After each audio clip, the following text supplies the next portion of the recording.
मुरादाबाद से है। आयोजित भीम आर्मी सम्मेलन में मुख्य अतिथि के रूप में पहुंचे भीम आर्मी आजाद समाज पार्टी के संस्थापक एवं राष्ट्रीय अध्यक्ष चंद्रशेखर रावण कार्यकर्ताओं ने फूल मालाओं से लाद कर जोरदार स्वागत किया। इस मौके पर उन्होंने महात्मा बुद्ध और बाबा साहेब की चित्र पर पुष्प अर्पित कर श्रद्धांजलि अर्पित की। इस मौके पर उन्होंने कहा कि बाबा साहेब का संदेश शिक्षित बनो, संगठित रहो और संघर्ष करो, इसको आधार बनाकर उन्होंने कहा कि आपने 2 काम तो किए लेकिन संघर्ष नहीं किया। अब समय आ गया है संघर्ष करने का।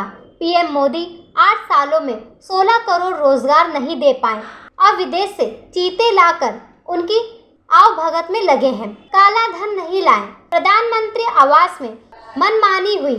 इसी बीच चंद्रशेखर रावण ने मीडिया के सामने ही मीडिया को बिकाऊ कहा और भाजपा सरकार का गुलाम कहा। तो उधर आजाद समाज पार्टी के चीफ चंद्रशेखर रावण सभा को संबोधित कर रहे थे, तो इधर आजाद समाज पार्टी के कार्यकर्ता चंद्रशेखर रावण के सामने ही पत्रकारों के साथ अभद्रता कर रहे थे और उनके साथ धक्का मुक्की कर रहे थे। चंद्रशेखर रावण ने पुलिस प्रशासन को भी कोसते हुए भाजपा का गुलाम कहा। उन्होंने कहा कि वर्तमान समय में तमाम बड़े दिग्गज नेता ईडी और सीबीआई की जांच से डरे हुए हैं, लेकिन भीम आर्मी ही एक ऐसी पार्टी है जो किसी भी कार्रवाई से नहीं डरती।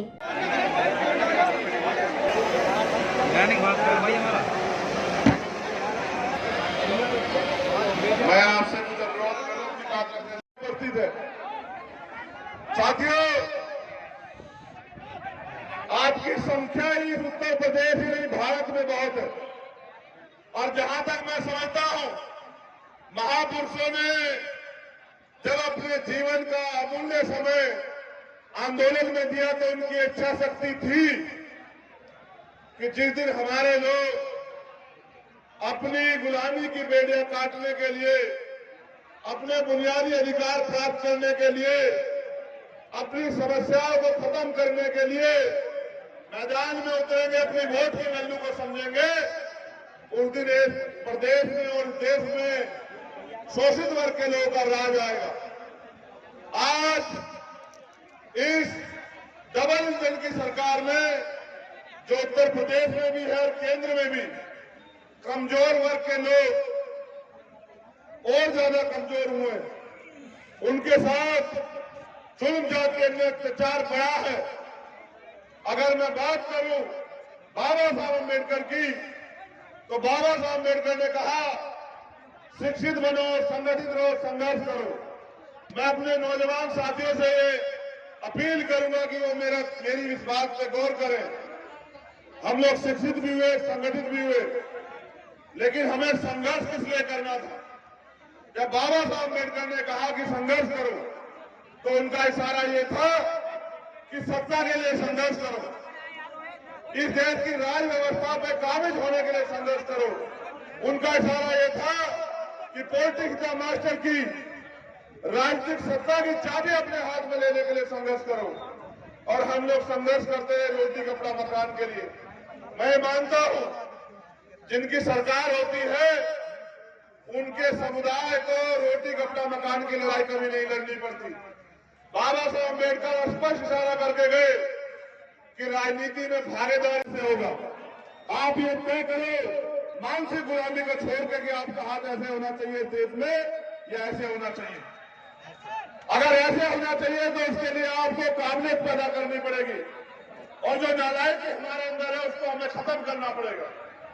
वो नालायकी तब खत्म होगी जब हम 365 दिन अपने राज सत्ता के लोगों के लिए भीड़ जुटाने के लिए पैसे बांटे जाते हैं, खाना बांटा जाता है, गाड़ियां और तेल के साधन दिए जाते हैं, लेकिन आपका प्यार इतना है कि आप अपने साधन पे और बैठने की जगह नहीं है। मैं खुद चल के आया हूं, पूरे ग्राउंड में पानी भरा हूं, मैं कल से देख रहा हूं। मुरादाबाद ने जो सम्मान दिया है उसको मैं जीवन के अंतिम क्षण तक भूलूंगा नहीं, क्योंकि मेरे कैसे लोग बैठेंगे। अभी तो ये किसी और की नहीं मानते हैं, अभी तो ये सिर्फ मेरी मानते हैं। तो आज आप बैठ गए तो मुझे ऐसा लगा कि अब आपको मुझे वो बात बतानी है जिससे बैठने के बाद और जिसे सुनने के बाद आपको जिस काम को करना है जिससे परिवर्तन होगा। जैसे आप यहां बैठे हैं इसको अनुशासन कहते हैं और जिसके लिए खड़े होने को मैं आपको कह रहा हूं उसको शासन कहते हैं, सत्ता कहते हैं। मैं आपको सिर्फ यही कह रहा हूं कि बहुमत, लोकतंत्र में बहुमत जिनके पास होता है उनका राज होता है, वोट जिनके पास होता है उनका राज होता है। और वोट इस देश के कमजोर तबके के पास, इस देश के बहुजन समाज के पास। और हमारे महापुरुषों ने इशारे में बात कही कि वोट हमारा राज उठ रही है। अभी मैंने देखा जालौन की एक घटना, कल मैंने देखी मथुरा की एक घटना। ये सरकार बात करती है बहनों की, ये सरकार बात करती है महिला पढ़ाओ बहनें बचाओ की, ये सरकार बात करती है एंटी रोमियो स्क्वाड की। जिस तरह से बच्चों की हत्याएं और रेप इस सरकार में हो रहा है और इसे कोई से राज का नाम दो, ये जब बहन बेटियों की रक्षा नहीं कर सकते इन निकम्मों को तो सरकार से वैसे इस्तीफा दे देना चाहिए। अगर ये इतने निर्दयी लोग हैं, ये तो बीजेपी के लोग इतने निकम्मे और निर्दयी लोग हैं कि ये तो लाशों में राजनीति करते हैं, दंगे करा के भाईचारे को तोड़ के हिंदू मुसलमान करके ये साजिशें करके सत्ता में बैठे हुए लोग। हमें इनकी साजिशों से सावधान रहना। मैं अपने नौजवान साथियों से पूछ रहा हूं, आप बताओ, ये जो बहनें चीख रही चिल्ला रही हैं, इनकी सुरक्षा की जिम्मेदारी आपकी है या नहीं, ये बताओ। अगर आपकी जिम्मेदारी है तो ये भी बताओ, इन जो अन्याय हो रहा है उसका हिसाब कौन लेगा? इतनी हल्की आवाज में बताओगे तो ये मुरादाबाद के लोग आराम से खड़े रहे, प्रशासन के लोग, इसका हिसाब कौन लेगा बताओ।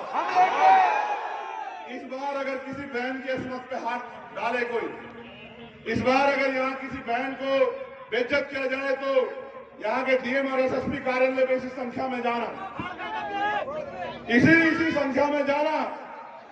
फिर मैं देखता हूँ किसी बहन की जबान से।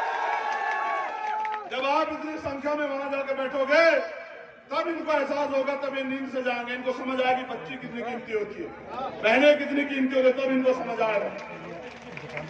मैं तो आपसे कह रहा हूं, आप देखो और गौर करो, सीए क्यों आया, एनपीआर एनआरसी क्यों आया? क्योंकि सत्ता उनकी थी, वो चाहते थे ये आए।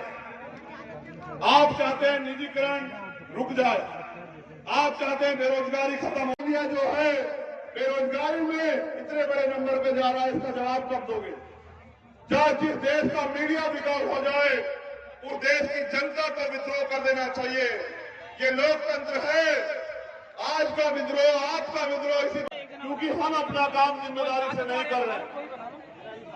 जब जिस दिन हम लोग अपना काम जिम्मेदारी से करेंगे उस दिन ना अन्याय प्रचार होगा और ना ही देश बर्बाद होगा। हम इस देश के मुरादाबाद से रेहान अंसारी की रिपोर्ट, जन कल्याण न्यूज।